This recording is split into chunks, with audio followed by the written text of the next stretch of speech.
Happy holidays. This is Patricia Fripp and welcome to our December Fripp VT user group. As we did once before with Tom Drews, when we have an expert, we ask them to invite their community and various friends. So we have a few more than our normal attendance. Antonio White, you will hear, has got so much energy, he makes me look like I'm a snail on Valium. If you are new to our community, then let me introduce you to Paul, and Paul will tell you how you can interact with us with sending your questions and answering the polls. Hello everyone. On the right-hand side of your screen, you'll see a chat box. In this chat box, you'll be able to ask your short, specific questions that will be answered during the call. Also, we'll be running polls throughout the call. They will appear in the same area as the chat box. When the poll comes up, please click yes or no, then click the vote button. Once you've voted, please click the chat tab to return to the chat. Thank you. Well, good. In fact, why don't we start with a polling question so that our guest expert can know more about you? So first question for your poll. Are you worried about your competition? And there are many speakers and consultants who are part of our community who really don't believe they have competition. We all have competition, even if you're the leader in your industry. And most of my friends would consider I am, in my little world, very well known and one of the go-to people for presentation skills. And even I am using Antonio to help me as I work on my strategy for 2015. Because I don't know if you've ever got an email from me at midnight, but I worked far too hard. So, Paul, do we have an answer to our poll? Yes. Are we worried about our competition? It'll be just a little bit longer, and then we'll have that result shortly. All right. Well, while we're just waiting for that to come through, let me introduce Antonio White. He is one of my good friends from the Golden Gate Breakfast Club. As you read in the promo, he is considered a Silicon Valley insider. He is superb at helping his clients get a lot more of their market share by crushing their competition and positioning themselves ahead of the crowd. So, Antonio, welcome to our meeting. Patricia, it's an absolute pleasure to be here today. Thank you for having me a part of this in your community. Well, this is great, and we welcome your community as well. So you, of course, as I am, are curious about the polls. Paul, do we have an answer now? Absolutely. 79% said yes, they are worried about their competition, and 21% said no, they're not.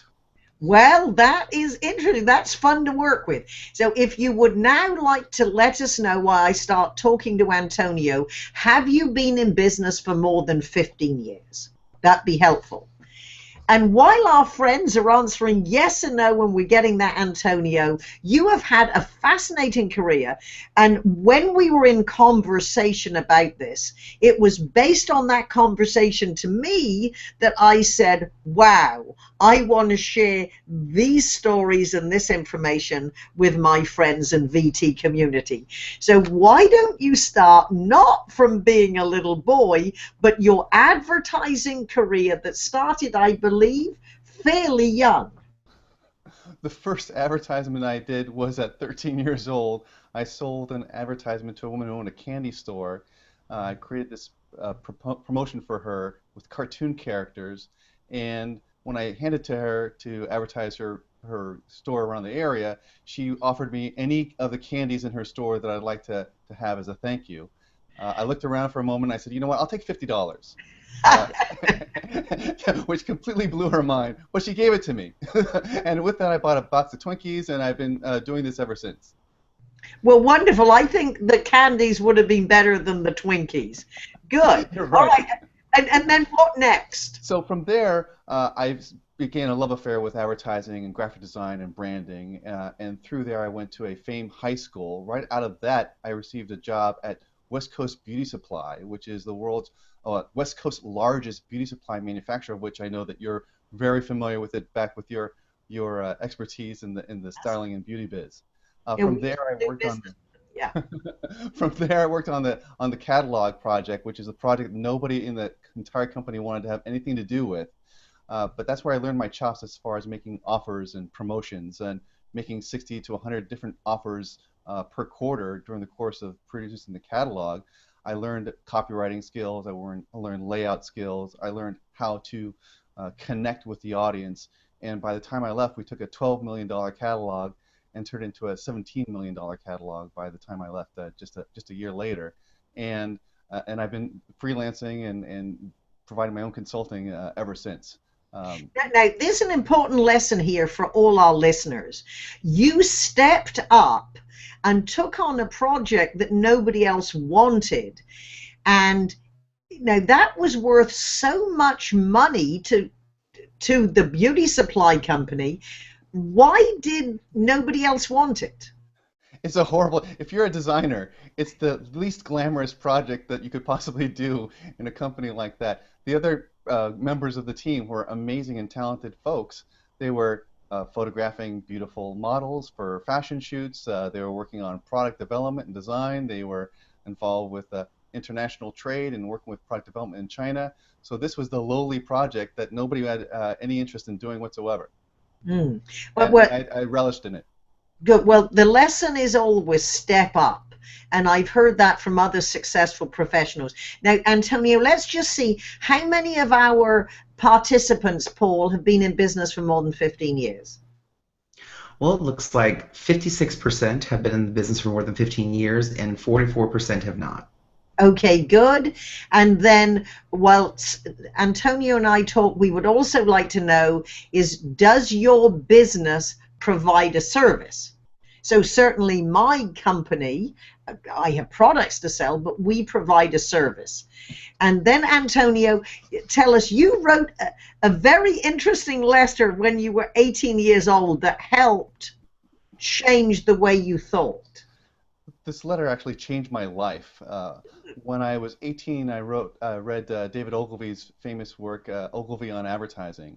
And in this book, there was a letter that he wrote to acquire new sales and new advertising experts. So I wrote to the address in the book. And I asked David Ogilvy if he would consider being my mentor. And I sent him my very best advertisements at the age of 18 for him to critique. And for some reason, I had such huge optimism that, of course, he was going to want to have me as a mentor. He would be proud to have me as a mentor. 3 months later, I received a package from Castle Tofu in France with beautiful peach letterhead, and essentially it said, "Hey kid, I'm busy running a pretty big company. I don't got much time to be your mentor." But he did give me a piece of wonderful advice, which was your headlines would offer would perform better if they offered the reader a benefit. And All this right, now concept this of is benefits important. really key. Because I have a tendency with a lot of what I write is to ask a question. And you've been telling me I shouldn't be asking a question as much as giving a benefit. You could ask a question as long as there's an inherent promise of a benefit within that question. So the idea is just any particular question might not be very relevant. However, if the question has to do with providing you a benefit, like the Got Milk campaign, for instance, is a perfect example of that. If you're having the pains of not having milk, and the question is, do you have milk, you're going to make sure that you get it. That's why it works so very well. So the idea is that as long as you're providing the reader a benefit or the promise of a benefit, solving a pain point, then it's completely fine to ask a question. And questions are great. As you're my guest, I obviously want free advice. So if I'm using a headline, which I do in places, are you losing sales because of the pathetic sales presentation skills of your sales team? Promise or just? I'll tell you what. You're the boss of your organization, just like most of the people here who are on this call. And the answer is it's not your salespeople's fault. It's your fault. And the reason why is it's because of focus. And the key aspect of strategy is focus. One thing that irks me to no end is this concept of ready, fire, aim. If you were to tell ready, fire, aim to a skilled marksman in the military, they would look at you cross-eyed and wonder if you've had enough rest. The key thing is, my approach is focus, focus, focus, fire. So the idea is we want to know exactly where our company is going. If we can get focused, and which is, by the way, the quick version of the story is 20 years ago I had lunch with Myron Eichen, who was a nuclear engineer and with NASA 30, 40 years ago. I asked him, what is the secret to success in business? He told me, focus. It's taken all this time within this past year, for me to actually understand and grasp fully what he meant. Focus is the absolute key. And the question, though, is what is the focus of your focus? And you and I talked about that a little bit earlier, and that's what I want to make sure I get to today. The focus of your focus. Well, let's just see how many of our friends involved in our meeting consider they provide a service. Paul, can you give us that? Yes, that will be 100% of them do provide a service. Perfect. Then we got the right audience. And while we keep talking, we want to know if they lost a sale or a customer to a rival, just not in their whole career, but in the last year. So, okay, let's roll up our sleeves, Antonio, and get to, all right, where do we start? Your marketing roadmap? Right, perfect. The first thing that I want you to think about is focus.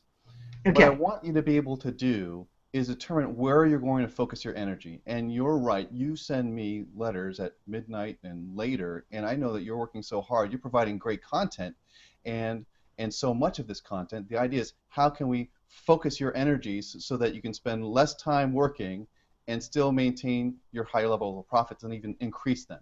So we want to focus. The area of focus should be focused completely on your profit margins. I want everybody on this call to look at their profit margins.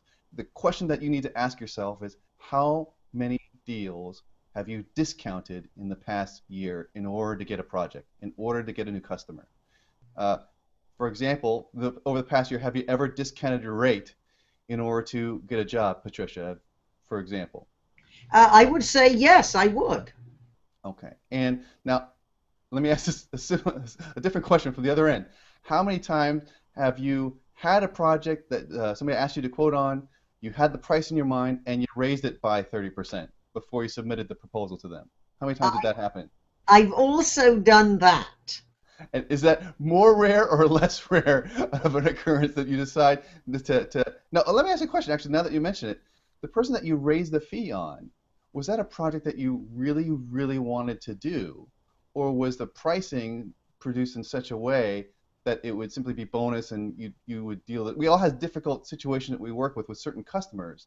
So pricing sometimes can be a mechanism for not getting a job, but still being polite. I want to make sure that you're raising jobs because of your value, not because you're trying to detract people from working with you. That happens sometimes to us. Does that happen to you?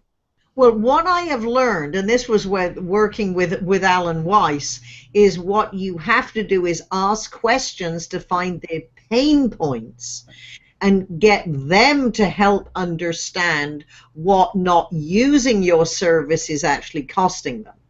So there have been situations when, by asking good questions, all right, why did you call me?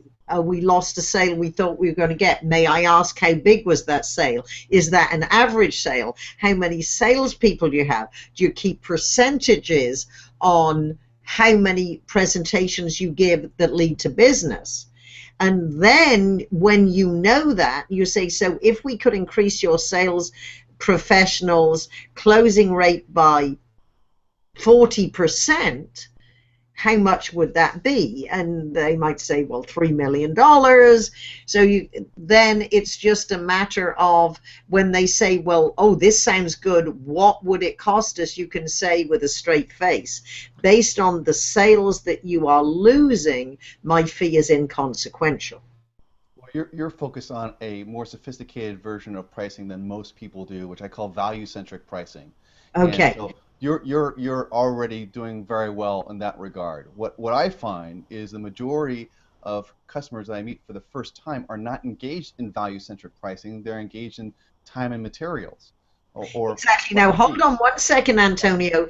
In the past year, 80% of our listeners and viewers have lost sales to they've lost sales to a rival. 20% have not.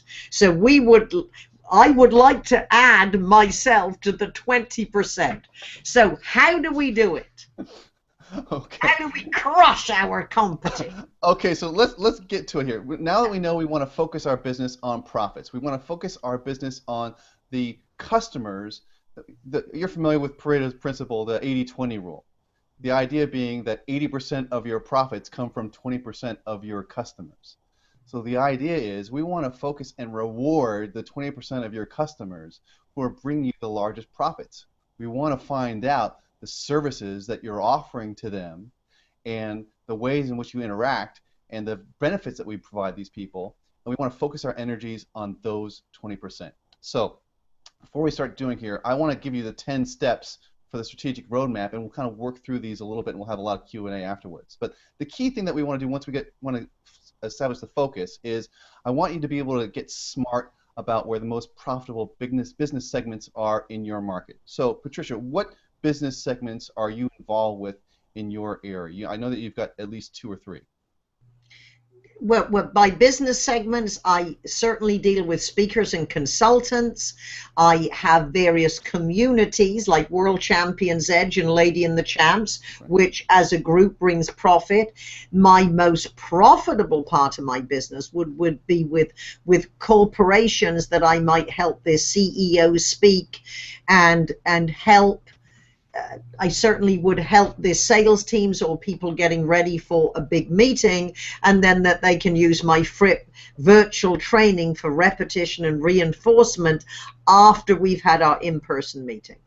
Okay, so if you had to pick one of those groups, which of those would be your most profitable? I'd say certainly corporations that are more mid-range. They're not necessarily Fortune 100 because the bureaucracy is so much to get through. So more smaller companies that are still substantial. Okay, so for you and for everybody on the call, think about the most profitable customers that you have. Think about their names of those customers. Write down the names of those customers, and we're going to keep on going. The next thing we want to be able to do is discover which the customers within those segments. So I want you to evaluate the segment that you just thought of, list a few customers within that segment, and those are going to be your target audience for establishing your focus. We want to make sure these are the people that we have a lot more of for your 2015, because it's more likely than not you actually enjoy working with these people the most. They get the most out of you, the most high levels of thinking, the best level of service, the most creative juices. It's probably would you agree with this? Are these the people you really enjoy and have a lot of fun working with? Yes, of Okay. course. Okay, good. All right. So often customers that come to me, clients that come to me, they're spending the majority of their time dealing with the least profitable customers that they have in their book of business. And they spend more energy with their sales team, with their customer service, and personally with the customers that bring the least amount of revenues into their business.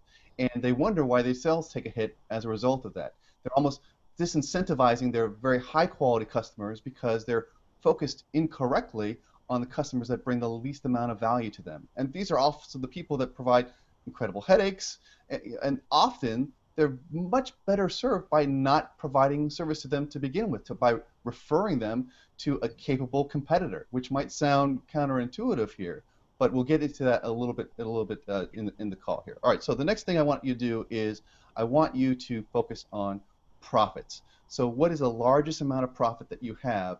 And I want you to offer your service, look at your service list and determine of the services you provide specifically, name one service that you provide to your best customers. So me personally? Yes, you personally. Well, probably in-person training. Okay, great. However, certainly what could be most profitable, which is the goal for 2015, is to have more larger licensed contract for VTs. Right. So that's the whole concept of strategy to begin with, right? We want strategy is not just one thing that we do. Advertising on Google is not a strategy. It's a tactic, and we're going to get into that a little bit later on. But a strategy is a combination of many different tactics harmonized into one, focused on a particular goal. Your goal is through scaling your business through information products. The idea is that you can scale yourself and scale your revenues and your profits without having to scale your labor force. And so that's the whole idea that you're doing here, and that could be tremendously lucrative for you. So the idea is we want to focus on, for every single business that's out there, what are the areas that they want to focus on for highest maximum profit, and how can we get there from where we start today. And the idea of creating that roadmap from where we are now to where we want to be is where the whole strategic marketing roadmap comes into play. All right, so now we want to make sure here that I want to talk about your competition a little bit. I want to make sure that we are not underestimating our competitors. Now, if we think about you love the idea of stories in describing things. When we think about competition, one story comes to mind that we're all probably pretty familiar with, and that would be probably one of the greatest competitive battles of all time, or at least one of them. That might be David and Goliath. Would you agree that that's Oh, pretty familiar? absolutely, David Goliath. Okay. If I may interject here, and this is one thing I teach, Antonio, is using phrases like David and Goliath that have an image that communicates a lot more information than the amount of time it takes to say it. That is a brilliant example. Well, I learned from the best. So my approach with David and Goliath is we think of the story of David and Goliath, and we all love a great underdog story, whether it's Rocky or Luke Skywalker in Star Wars, or David and Goliath. We can always identify with the underdog, and we're always rooting for that underdog. We don't think about the level of preparation, that comprehensive preparation that takes place in order to win a battle or to overcome an adversary. Too often, what I find people doing is they hyper focus on just one activity to create success, and that's the one thing that caused them to win the battle. So, for instance, the Karate Kid. At the Karate Kid, you remember at the end of the story, he has his arms up and he has his leg up, and he kicks his competitor in the head to win the tournament. Right? Well, you can only get away with the head kicking strategy once, because your competitors are going to get smart about that. So if you focus just on head kicking by itself, your competitors will get smart, and it's not going to work necessarily as easy for you the next time. If you're Rocky, push-ups by themselves don't win fights. You have a coach. You have opportunities. Let's think about David and Goliath, for instance. There's several things that happened with David to put him in a dominant role in an area where he was overwhelmed by his competitor.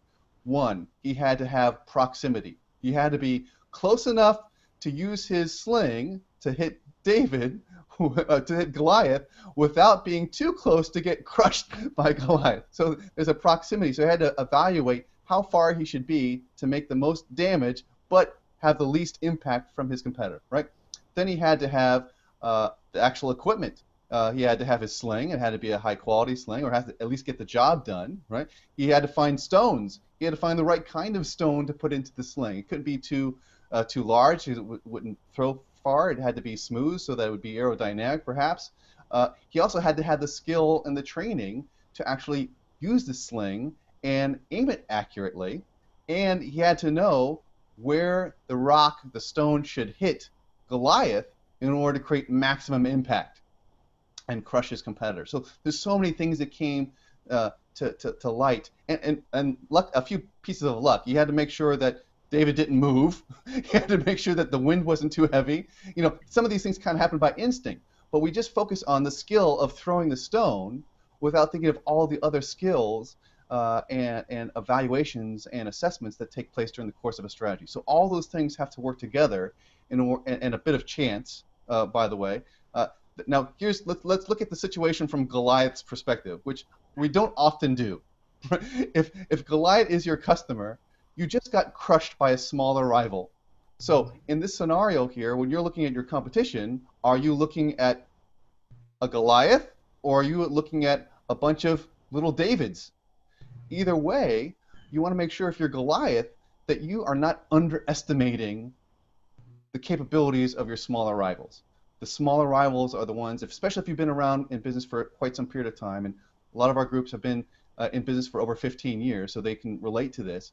They're with using technology or innovative new concepts, people can come in and offer a surprising new solution that competes with yours and put you out of business literally.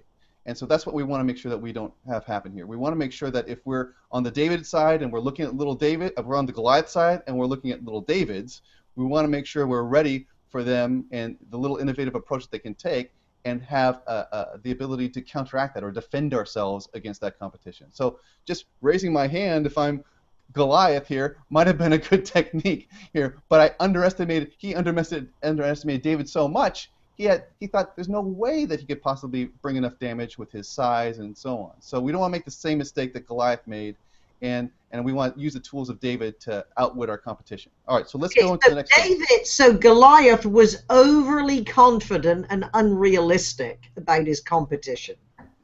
Exactly, and slow to move. We can add other ideas here. So how many times are you involved with an idea to compete and you get analysis paralysis with committee meetings or over-analyzing the situation? Sometimes it takes a very small effort in order to make a big impact negatively against your competition here. So the idea is that you can make more smaller tactical maneuvers to outwit your competition versus a large grand plan. All right, now do a recap of our steps. Okay, so focus. Focus on your profits. Yeah. Focus on your segments that provide you those best profits. Focus on the customers within those segments that provide you with those best profits.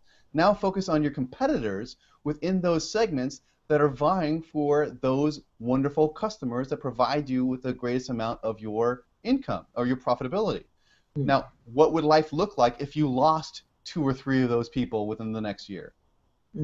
For some people, it could be the end of their business.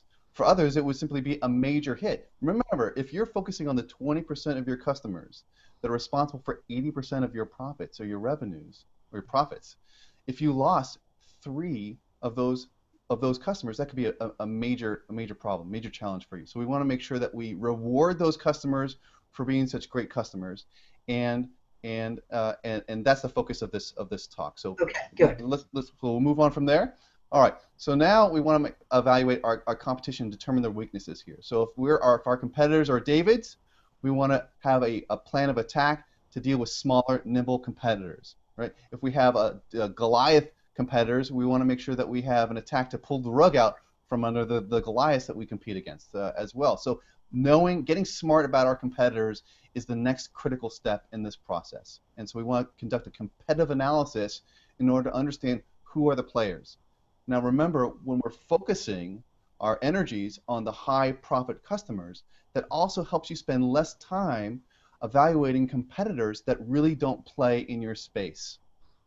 So that's really important. I could spend years and years and years studying my competitors, but if I only have really 3 competitors that fight for my most profitable customers, then those are the people that I want to make sure that I have within my sights. And I want to understand them very well.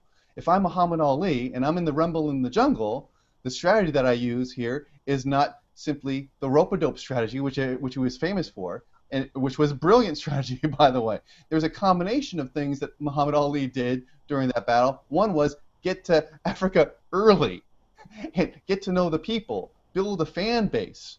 And the idea, and there's so many other things that Ali did, which were just absolutely brilliant when he overcame George Foreman in the Rumble in the Jungle, which he was not supposed to win that battle, but he leveraged strategy in order to overcome a much stronger competitor in George Foreman. So the idea is we want to make sure that we have a strategy, and if we understand our competitor who doesn't like being out in the sun, who's not particularly personable with the community at large, Ali used the rope-a-dope strategy and the arrive early and build a fan base strategy here to overcome his larger competitor. All right, so let's keep going with that if that's okay. I want to make sure that once we get our competition in our sights, I want to leverage the resources of the company. Who are your advisors? Who are your core people at your company? And get them in the mix with your own team. How would you compete against these, or what can these companies do to compete against yourself? I want you to determine what your own weaknesses are. And the way that I go about this is the quick story of Bruce Lee. Bruce Lee, as you know, is an iconic martial arts master, and he, over a period of time, realized that he didn't have direct competitors, that he was the very best in his area, so he decided he was going to compete against himself. He had one side of his body was weak compared to the other, and so he created a battle plan to reinforce and strengthen his weak side so that he could improve himself and compete against himself. So what I like to do is I like to ask my clients, if you were you, how would you compete against you? What are your weak points that you need to strengthen in order to be a better service to your high margin customers? So let me ask you this question. You don't have to answer this question. I'm not going to answer it, but I am very aware. You got the idea, right? Okay, so I'll give you one for me, for instance, here. Okay. I don't like getting up super early in the morning. I get up for Patricia Fripp. I get up for Breakfast Club. Otherwise, I don't like getting up super early in the morning. So if somebody's going to compete against me, they're probably going to really like to get up early in the morning to take the super early meetings that I probably wouldn't even take. So that's one weakness, perhaps. If I found out that my customers really prefer to meet early in the morning, I'd have to adjust my operational approach to meet the needs of those highly profitable customers. That's a simple way. Does that make sense? Yes. Okay, all right. So now what I want to do here is I want to understand the operations for our entire operations. How are we offering our services? So we talked about the public speaking work that you're doing. We talked about the products that you've packaged. We've talked about the Fripp VT programs that you have. Often what we're doing is we're spreading ourselves too thin. We're casting it too wide of a net in order to acquire fish that are very small. Lots of small fish versus a few large fish. And for smaller companies, we didn't ask this polling question, but one of the polling questions that would have been nice to know is how many of our customers. Paul can create a poll on the fly. So okay, so the question would be, how many customers how many people on the call do we have that have more than 35 employees? For a lot of the smaller businesses, they're 2, 3, 10 people at the most. But for larger businesses, it's important to have, especially when you're far removed from the people on the front line that are actually doing the specific work of your company, the front line service providers. It's important to know for them to be in contact with you and to be understanding of your own strategy as well. So everybody should be on board with strategy. Companies should not keep their strategies a secret. It should be incredibly evident to everybody. It should be evident to everybody at the company. It should be evident to the competitors. It should be evident to the customers, most importantly. And all right. If I may interject, so we're asking everyone, do you have 35 employees or more? Right. Do you have more than 35 employees? Because I think it's a yes/no question, right? And I believe what you just said, because if you have a small business, it's a lot easier to communicate and to change strategies being entrepreneurs. I do remember being on a program in Las Vegas with Paul Harvey, the very famous broadcaster. And he made a comment that I have frequently requoted that is perfect for large companies. He said, for a company's advertising strategy to work, it has to not only be communicated corporately, but also individually. And when I've trained my companies with messages, I remember a startup in Seattle, and my exercise was, if you were working at 10 o'clock at night and you picked up the phone, even the janitor picked up the phone, and there was someone, this is a reporter from the Wall Street Journal, we're writing an article about your industry, I need a quote now. what would you say? And so many people say, you've got to talk to the HR department, you've got to speak to the sales department. So everybody should be able to, at 10 o'clock at night, if the Wall Street Journal calls, know what we stand for or what our competitive edge is. Is that what you're telling us?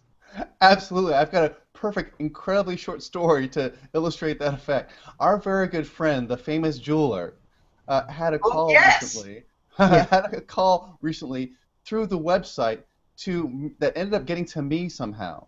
And I advised this friend of ours here, who's a world famous jeweler, Yes. on his marketing activity. Somehow the call ended up to me, and it was a customer service call. Something happened with the packaging on one of the products, and it ended up coming to the marketing advisor. So what did I do? I put my customer service hat on. I made sure that the customer felt important. I made sure that the customer understood that her value to us and to the jeweler, and proceeded to help them immediately on the spot with their customer service issue, which was a significant one. What I was able to do within moments is get in contact with the jeweler, explain to him the situation. I handed off the approach to him, and then he served solved the problem directly with the customer. And if you know who I'm talking about, the idea of getting a call from the big boss for a small project was an overwhelmingly wonderful experience for that client, and they felt incredibly well cared for. When they called originally, they were incredibly upset and disappointed. Yes. Within moments, we were able to turn them around and have them feel valued and well cared for. And everybody at the company should be able to do that. So I Okay, totally agree with perfect. you. And just Okay. so you know, 19% of our listeners have 35 employees or more. So that's perfect. So now what I want to do here is let's tie that into understanding how to retool your company Yes. per your organizational focus. The idea is that we want to focus. We want to focus on profits. We want to focus on profitable segments, profitable customers in that segments, and the competition that's are also fighting with us for those segments. So who in our company are we doing battle with against our competitors? Who are the leaders within our company, and what roles do they have? And how can we enroll them to help us against this, to go into this strategy. So we want to make sure that everybody has the opportunity to think strategically. If people just think that they have one tactic, that I move a broom, or I serve water, or I'm a cook, and they don't have the opportunity to think strategically, we're limiting their creative potential. We're limiting their opportunity to contribute to the organization. There's no person in the entire organization that can't bring a meaningful and valuable contribution to the organization. You and I both know at our Breakfast Club, you would think that we bring in some very high-powered speakers, and the president of the club is a very high-powered, well-respected man. But when push comes to shove, very often the servers who help with the guests can play an incredible role in making people feel welcome and important and enjoy the experience. And as you know, we're all in the experience business here. So it doesn't matter the level of status within the organizational chart. Everybody can play a role in that. All right. So what I want you to do is I want you to get these people to think strategically too. I want you to encourage them and train them and enroll them in your plan, and you're going to point to your competitors and you're going to say, we're going after these guys. We're going to crush these guys because these are the customers I want. How are you going to help us to do that? I want to hear your ideas. And as you do that, you're building morale. You're getting people to think critically. You're getting them to connect with you and to connect to your vision. People want to root for a cause. Having a team that we have adversaries against helps bring us together and helps us go after towards a goal in a more focused way. All right. So now if you have products, we want to make sure that those products are clearly communicated to those high margin customers. Here's the big challenge. If you have 10 products that you offer, 10 services that you're providing, we know for a fact that only 20% of those products or services are bringing your most amount of money. I want to challenge you to look at the bottom third, or the least profitable service that you're offering, and consider eliminating it. I want you to consider actually sending customers who want that service to a competitor. The idea here is that we want to do two things with that. We want to position ourselves as the leader in our industry, which, by the way, is the most critical part that we're just about to get to. And we want to make sure that we're focusing only on the most profitable work. So when I send a prospective customer to a competitor, I'm doing so because that work is no longer profitable for us. So we've evaluated that's not a profitable business for us to be in. So what I'm doing is I'm positioning the company to be the leader in the industry. The key factor for this that ties us all together is I want to challenge you to be the high price leader in your field. When you're the high price leader in your field, for a company that's under 50 employees, it's the only really sustainable type of business model that can work. You can't cut your prices to profitability. You can't cut your prices to wealth and riches when you're a small business like that. All right. Now that sounds like a tweetable quote. Now, so so I want you to say that again, Antonio, because and I mean, I understand you say it to me, double your fee. This is very scary, the thought. You're doing comfortably. So for a small business, the only way that we're going to be profitable is to be the high price in our market. Is that right? That's right. Now, the funny part of this strategy is when I meet somebody, I can give them the entire strategy in less than 10 seconds. Charge more for what you do. But it's such a difficult concept for most people to think about. It takes me months and months and sometimes years to help them understand and justify and support that approach. But when they do, a light goes off. And it happens every single time. It's an epiphany. It's a feeling of freedom. You mean I don't have to do these projects anymore that don't make me any money? You mean I don't have to deal with customers who don't appreciate me? You mean I can do the work that I love and that I have a calling to do to help as many possible people as I can and make money while I'm doing it? It's an incredible amount of freedom that can come from you in just that level of focus. So the absolute key thing, if you remember one thing on this call, charge more for what you do.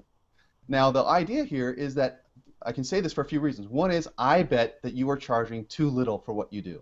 If you're on this call, you are a thoughtful, concerned person. You're concerned about your business, your employees, and your customers.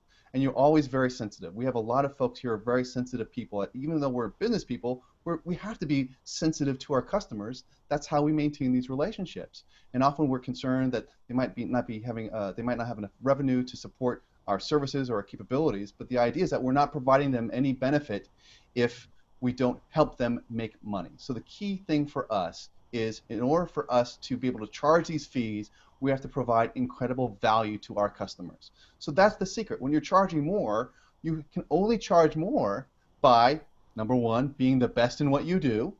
So if you're not the best in what you do, you're going to reorganize your company to be the best at what you do.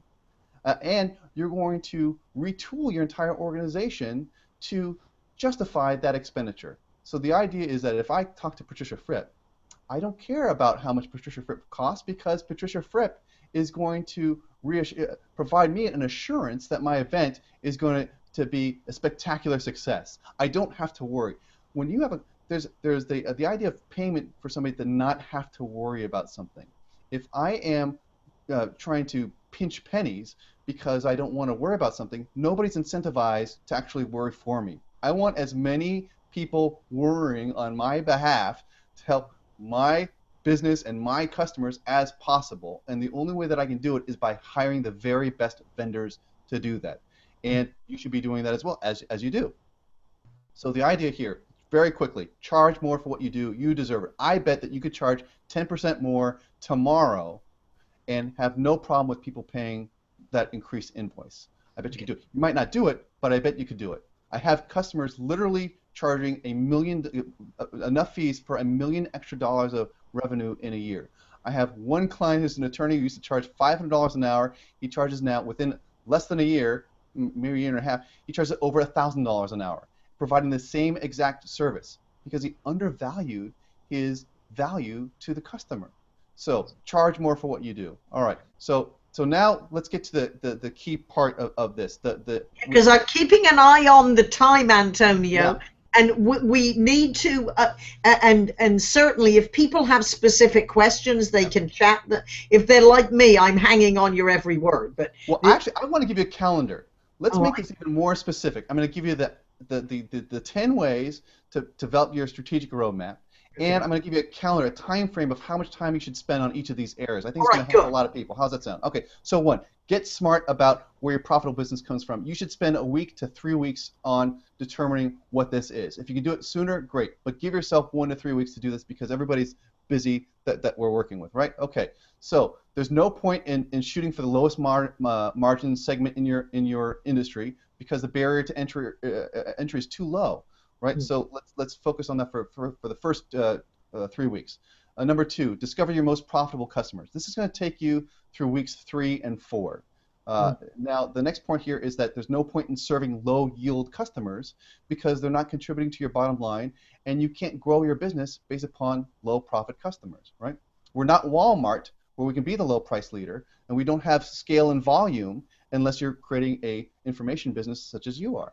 All right, so I want to discover every single weakness that I have personally in keeping my customers happy. I'm going to do that on week 4 through 6.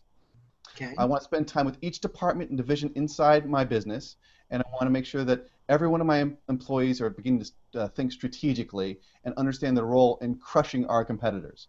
We're going to do that weeks 6 through 8.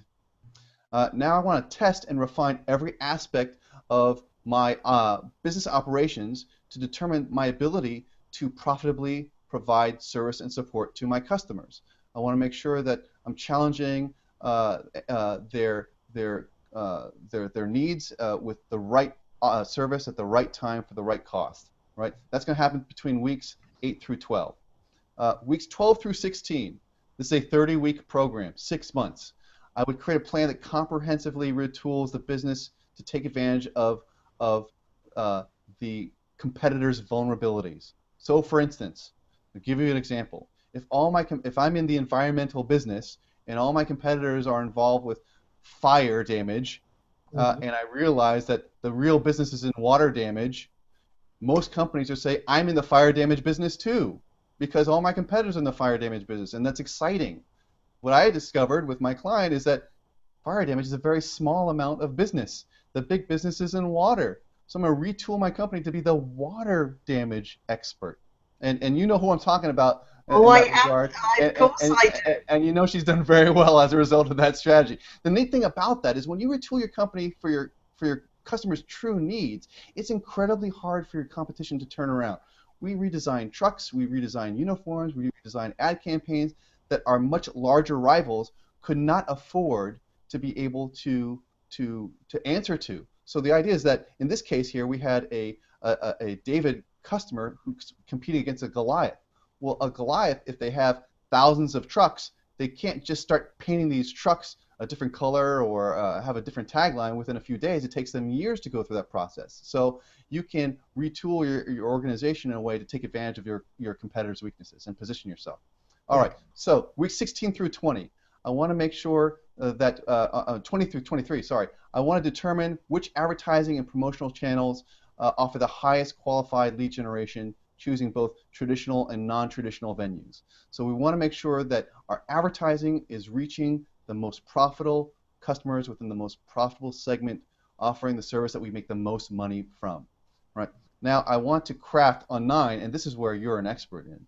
We want to craft what I call an unlosable argument that'll be optimized for the most profitable conversion rates across all the advertising channels. So when you're entering into a presentation, you want to have your most valuable benefit at the very front of your organization, the thing that separates you from everybody else and absolutely translates into value for your customers. All right, that's weeks 23 through 26. Finally, step 10 in this process.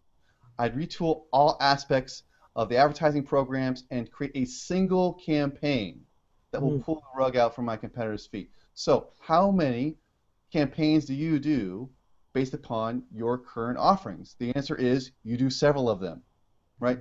If you have a website that has multiple images and you're spending time asking somebody who's visited your site to read through all of your service offerings, you're making a tremendous mistake.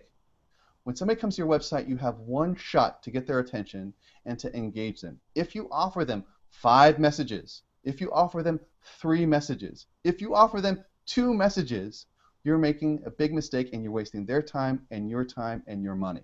What is the number one thing that you make the most money from for your most profitable customers and promote that and never stop promoting it. You only stop promoting it when it no longer becomes your most profitable offering, right? So, and the strategy is to always have something to increase your profitability down the road. So if it's scaling your operations through information projects, that's completely fine. But the idea here is you should have one singular message tied to the one thing that makes you the most money. The idea of having 5 messages is a waste of your time and a waste of your money. And by the way, you want to know the fastest way to save money on your advertising? Yes. One message. One message that you refine and you refine and you refine until you get to the right customers and you convert them on a more regular basis, because you can test your headlines as a result. If you have 5 products and you have 5 different campaigns, look at how much testing you're doing. Look at how much money you're spending. Let's just focus on the most profitable business and let's stop messing around with things that don't make money. All right. As my buddy Ray Scioto always says, and I know he's on this call, Ray, and I love you, Ray. He says, if money isn't the answer, please rephrase the question. That is great. Hashtag, so say that again, if money... Ray Scioto, he says, if money isn't the answer, please rephrase the question. Hashtag Fripp VT. You heard it heard. Okay, I think, Antonio, this has been action-packed, and I know at this point you could have spent 5 hours getting here. I congratulate you for wiping out some of the stories I wanted. So let's just see if we have any questions. All right. So Paul, do we have any questions that you need to pose, or everyone being hanging on our words? Well, it looks like most people have been hanging on to the words. But there was a question from Cynthia. She asked, what is the difference between strategy and tactics? Okay, great. So that's a question that I get a lot. And most people confuse strategy and tactics on a regular basis. So remember, a tactic is one single operational event that you conduct during the course of a day or some period of time. So sweeping up room is a tactical event. Advertising on Google is a tactical event. Having lunch with an important customer is a tactical event.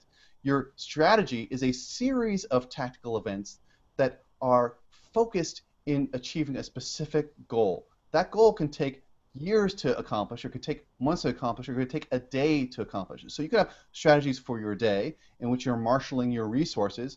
So you have your customers, you have your advertising, you have your salespeople, you have your products. They're all working together in harmony to help you achieve your profitability. Your focus is on leveraging all the tactical capabilities that you have within your company to achieve profitability.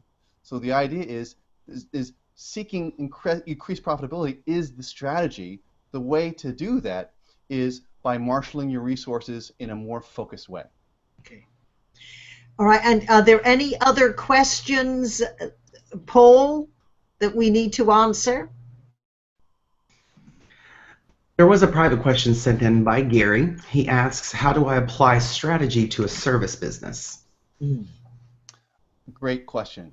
In reality, most companies focus on, most advertising consultants and marketing groups focus on product-oriented companies. So there's lots of techniques through Google and AdWords and Twitter and Facebook and all the other channels that you have to focus on moving products and distributing those products. But as service providers, we have a much more valuable and limited resource, which is our time. So we have to make sure that we're spending that time in the most, with the greatest possible return for us and for our customers. So ultimately for us, we want to make sure that that capability that we're bringing into our customers' approach is specifically a focus on their needs. Interesting enough, if we are focusing our business and providing great customer support, we are often helping our customers focus too. So that focus that we're taking will actually provide great benefit for our customers, because when we help them focus on their core needs, then we're providing even more value to them. And when we provide greater value to our customers, then they're going to come back to us again and again. Good. Well, we're very aware of people's time, and certainly There are plenty of steps, but don't worry. If you registered for this call, you will get the replay link, because we know some people are live, some people watch after, but everyone gets the replay link. What, if I may just take a moment, Antonio, for those of our viewers and friends who are not part of my VT community, if I may, let me go over and just help them for their strategy for next year. I am going to recommend that we go to, in Fripp VT, we have 12 different courses that can help you with all areas of your communication, from connecting to your audience, telling good stories in business, and certainly helping you with your sales and your leadership presentations. So I'm just going to go back. So I want you to go to Fripp VT, and you can, Fripp VT, which stands for Fripp Virtual Training, you can take a free trial and just experience it. And we certainly hope that in 2015, you will help get a competitive edge by being more powerfully persuasive in all your presentations and communications. So now I'm going to come back to you, Antonio, and what would, I believe you have an offer and some bonuses for our listeners. Right. So first of all, I just want to thank everybody who attended the call today. Patricia, it's always a pleasure to share ideas with you and to connect with you. So I appreciate that so much. What I want to do is something extra special for your viewers in particular, and for my viewers who attended this call. I'm doing something very special for next year. And one of the things that I'm doing for my own strategy is scaling my own operation. So like you, I'm going to start focusing more on providing online courses. My course is going to be focusing on strategic marketing for small business. So you can also tell from my tagline, strategic marketing for small business, it's very focused. I'm not just marketing for any business. I'm not marketing for an industry. Strategic marketing for small business. Why? Small business is underserved when it comes to strategic marketing. Large companies like Procter & Gamble, global heavyweights, are where most people spend their time and energy with strategy. Most small businesses think that they don't have time and they can't afford strategy. So I'm creating a series of courses to be able to offer those at an affordable rate to small businesses to help them get ahead of their competitors in 2015. So what I'm doing is I'd like to invite all the callers on this call to meet me at the top of San Francisco's Transamerica Period for my only live training of 2015. I'll be producing videos throughout the course of the year, but I'm only going to do one live training where you can come and meet me in person, and I'm going to help you, walk you through the steps, understanding everything that you need to know about strategic marketing to make smart decisions in 2015. And then I have a 2-day event. That's day 1, getting up to speed with strategic marketing. Day 2 is a hands-on workshop that I can only have 6 companies attend. So let me tell you, day 1, you're going to learn the core requirements for creating an effective strategic marketing plan. You're going to learn how to avoid the most common mistakes in developing your plan. And I'm going to show you real-life examples of successful marketing strategies that you can use as a template. Then we're going to have an extensive Q&A. We're going to answer all of your questions. Day 2 is applying that strategic marketing to your specific business. So I can only have 6 businesses in attendance at this event. So you can imagine at the top of the Transamerica building, the most iconic building in San Francisco, where we're going to have a view of all of your competition, we're going to be plotting their demise.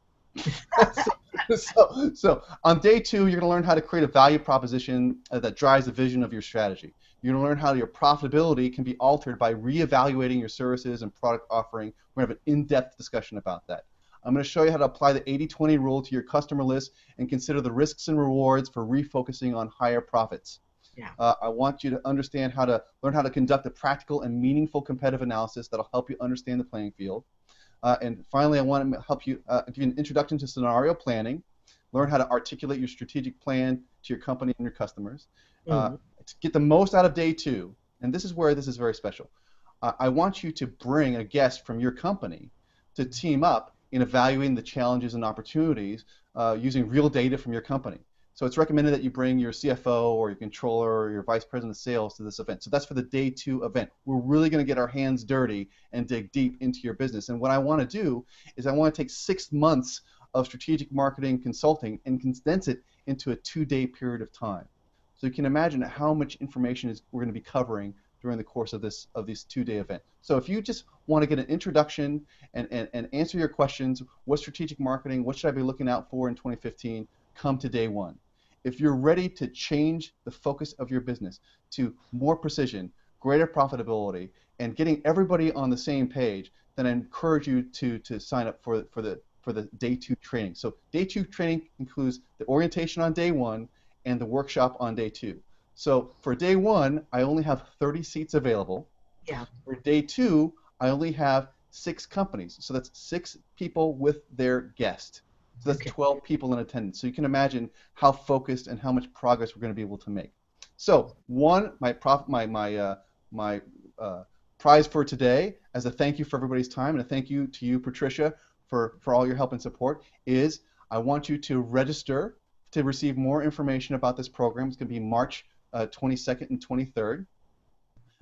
At the Transamerica building, the iconic Transamerica building, the 40th floor. So what you're saying is you're not signing up, you're just... You're not signing up. Yeah. All you're saying is that you want to save a spot, and I'm going to send you information about how to register. Now, the key thing is that not everybody who registers is going to get a seat, only because we're going to evaluate the people who are over the next month or so who are coming to register for the event, because I want to make sure that we have focused individuals who really want to make a meaningful change, and we don't have a lot of people dilly-dallying. We want to really get to work during this event. So if you sign up for the event to register your seat, from that list of people who are interested, we're going to pick one person who gets to attend the day 1 event for free. So think of it as your strategic marketing think tank raised 853 feet above your competition. That's a good way to do it. So on March 22nd and Sunday, which is Saturday, and Sunday, March 23rd, you can choose the 1-day course or the 2-day course plus workshop. The day 1 price is $12.97. So the winner of this prize is receiving a value of $12.97. Day 2 is $32.97. But remember, you're also going to bring a member of your team from your company to join us.